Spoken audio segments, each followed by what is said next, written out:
Assalamualaikum warahmatullahi wabarakatuh. Ketemu lagi bersama saya. Kita kali ini masih membahas terkait dengan soal pelatihan 2 ekonomi dan akan melanjutkan pembahasan nomor 5 dan 6. Baik, kita akan mulai saja ke nomor 5. Kebijakan pemerintah untuk membeli perlengkapan perang seperti pesawat tempur, senjata, dan kapal perang dengan menggunakan APBN merupakan contoh dari kebijakan.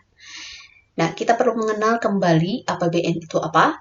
Tentunya singkatan dari Anggaran Pendapatan Belanja Negara atau Daftar Rencana Penerimaan dan Pengeluaran Negara. Fungsi APBN itu sendiri kita review kembali, ada fungsi otoritas perencanaan, pengawasan, alokasi, distribusi, dan stabilisasi. Nah, apa kebijakan yang diterapkan melalui APBN? Maka ini jelas sekali berkaitan dengan APBN, kebijakannya adalah kebijakan fiskal. Kita perlu tahu bahwa kebijakan fiskal itu sendiri adalah kebijakan untuk mengelola penerimaan dan pengeluaran negara. Tentunya ini berkaitan dengan APBN. Ya. Nah, fiskal itu sendiri terbagi ke dalam 2 jenis. Ada ekspansif, ada kontraktif ya. Ekspansif itu artinya kebijakan yang diterapkan pemerintah melalui anggaran defisit dengan cara menerapkan pengeluaran lebih besar dari penerimaan. Atau pengeluaran itu diistilahkan dengan governance expenditure atau G, dan penerimaan itu berasal dari pajak, tax, maka simbolnya adalah T.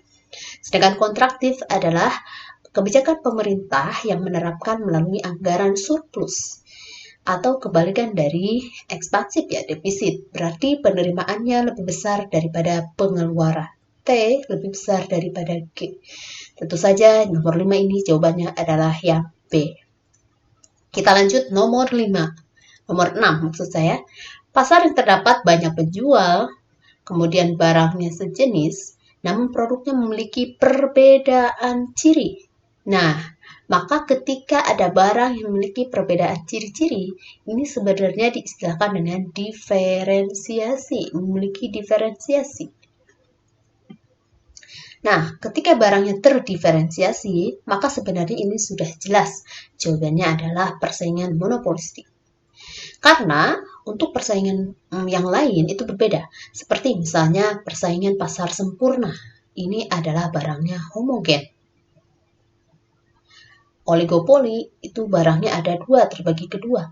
2 ya, ada yang diferensiasi dan juga ada yang masuk kategori homogen.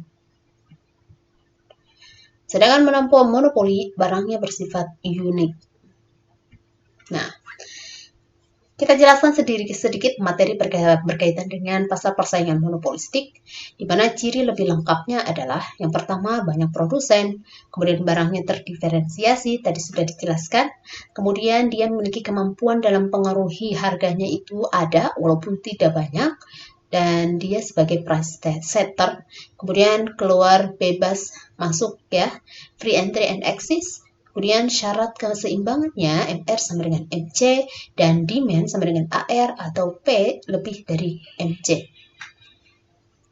Kemudian kurva demand-nya, permintaannya itu bersifat elastis.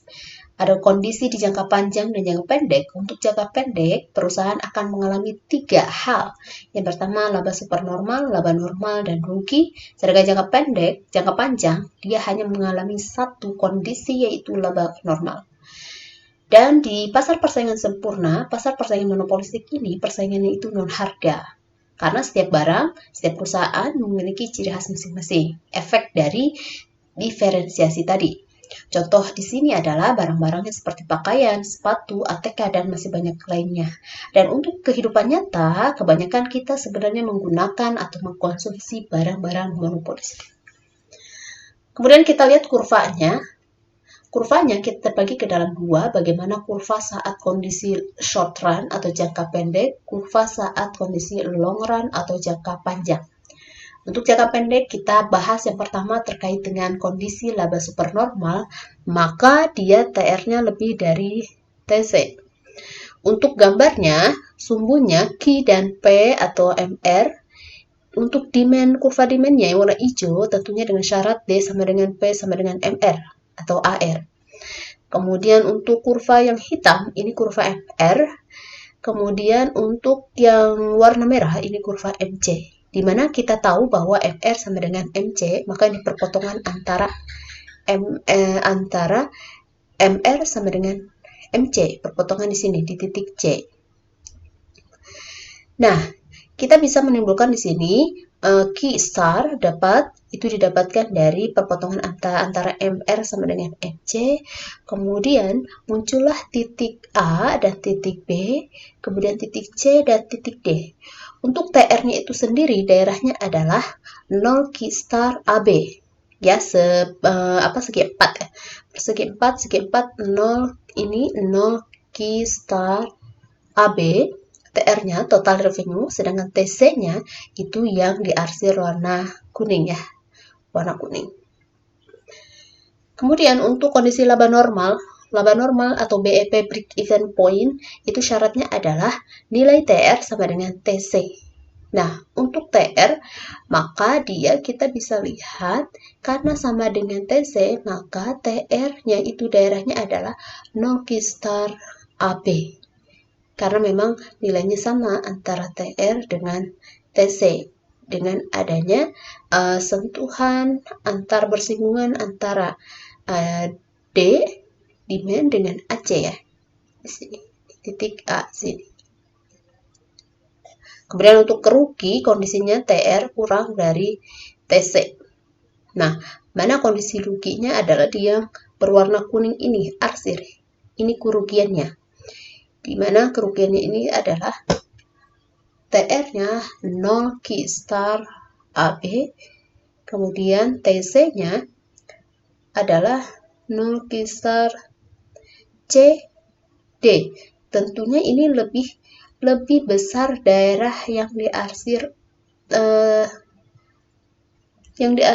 yaitu lebih besar 0 key star CD. TC lebih besar ya.